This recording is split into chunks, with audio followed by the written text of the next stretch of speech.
বন্ধুরা তোমরা কেমন আছো? তামান্না কিচেনে আজ আমরা তৈরি করব বাঁধাকপি, মানে শীতকালীন বাঁধাকপি মাছের মাথা দিয়ে। এখানে বাঁধাকপি কেটে নিয়েছি, আলু সব যা যা মশলা লাগে সব রেডি করে নিয়েছি, মটরশুঁটিও আছে, আর মাছের মাথা নুন হলুদ মা মাখিয়ে নিয়েছে। তেল দিয়ে দিলাম, আলুগুলো ভেজে নেব। আলুগুলো একটু ভালোভাবে ভেজে নেবো মশমচি করে। আমাদের আলুগুলো ভাজা হয়ে গেছে, তুলে নিচ্ছি। এবার মাছের মাথাগুলো এই তেলেই ভেজে নেবো। এই তেলের মধ্যে তেল দিয়ে দিলাম, মাছের মাথাগুলো ভেজে নেব। আমরা মাথাটা মচমচে করে ভেজে নিয়েছি, ভেঙে ভেজে নিয়েছি। তুলে নেব। তেলের মধ্যে ফোড়ন দিয়ে দেবো, তেজপাতা আর গোটা জিরে। কেউ চাইলে শুকনো লঙ্কা দিতে পারো। তেজপাতা, কাঁচা লঙ্কা দিতে।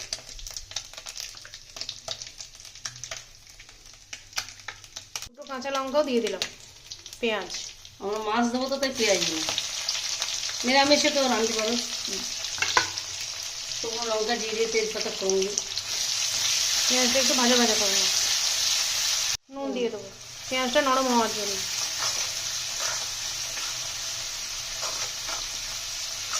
আদা রসুনের পেস্ট, একটু গন্ধটা মরে যাক, তারপরে আবার এই গুঁড়ো মশলা দেবো। আদা রসুন বাটাটা একটু ভালোভাবে ভেজে নেব, কষিয়ে মশলাটা দিয়ে দেবো, জিরে গুঁড়ো আর হলুদ গুঁড়ো।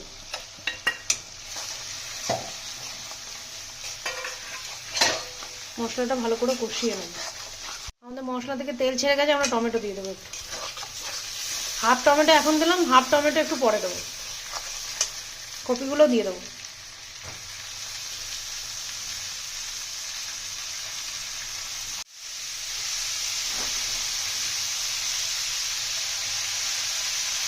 কপিটা দিয়ে দিয়েছি। মটরশুঁটি, এটা আমাদের ফ্রোজেন মটরশুঁটি। আর বছরকার না মটরশুঁটি, এবার এখনো তো উঠেছে বাজারে, দেখিনি। দিয়ে দেবো। কাঁচা লঙ্কাগুলো দিয়ে দিলাম, একটু ঢাকা দিয়ে দেবো। আমরা একটু কপিটা নাড়িয়ে দেবো, ওলট পালট করে দেবো।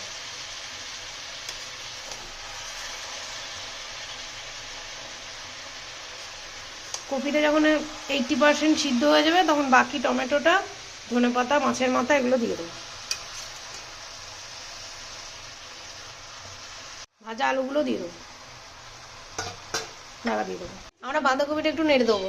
এই যে দেখো জল বেরিয়েছে বাঁধাকপি থেকে, আস্তে করে ঢাকা দেওয়া ছিল। আস্তে আস্তে হবে বাঁধাকপি।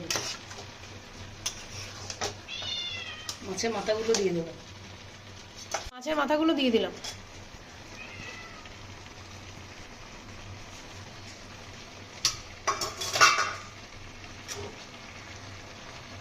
মাথাগুলো দিয়ে একটু নাড়াচাড়া দিয়ে দিয়েছি, বাকি টমেটোটাও দিয়ে দেবো।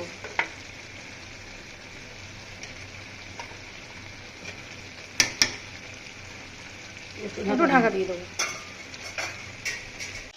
আমাদের কপি থেকে কত জল বেরিয়েছে, একটুও জল দিইনি। ঢাকা দিয়ে দিয়ে আস্তে আস্তে রান্না হচ্ছে। এবার গ্যাসটাকে জোর করে কপিটাকে আমরা শুকিয়ে নেবো। একটু চিনি দেবো।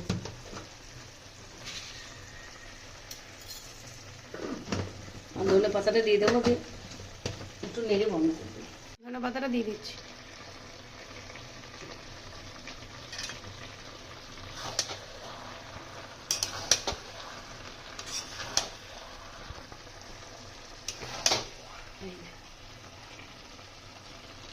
বাঁধাকপিটা হয়ে গেছে, আমরা গ্যাসটা অফ করে দেবো। কপিটাকে ভাত দিয়ে দিয়েছি, ভাত দিয়ে খেতে হয় বাঁধাকপির তরকারি। গরম গরম বাঁধাকপি। শীতকালে বাঁধাকপির তরকারি খেয়েও ভালো লাগে খেতে। বাড়িতে বানিয়ে খেয়েও কেমন লাগছে না লাগছে কমেন্টে জানিও। যদি আমার ভিডিওগুলো ভালো লাগে লাইক কমেন্ট শেয়ার করো। তোমরা ভালো থেকো, সুস্থ থেকো, সাবধানে থেকো।